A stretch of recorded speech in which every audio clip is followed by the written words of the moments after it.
ولما توجه تلقاء مدين قال عسى ربي أن يهديني سواء السبيل. ولما ورد ماء مدين وجد عليه أمة من الناس يسقون ووجد من دونهم امرأتين تذودان قال ما خطبكما قالتا لا نسقي حتى يصدر الرعاء وأبونا شيخ كبير.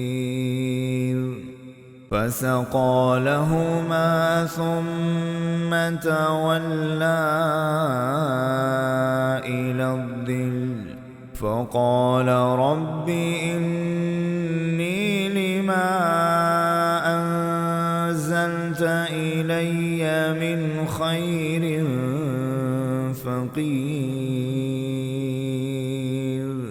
فجاءته إحداهما تمشي على استحياء قالت إن أبي يدعوك ليجزيك أجر ما سقيت لنا. فلما جاءه وقص عليه القصص قال لا تخف نجوت من القوم الظالمين. قالت إحداهما يا أبت استأجره إن خير من استأجرت القوي الأمين. قال إني أريد أن أنكحك إحدى ابنتي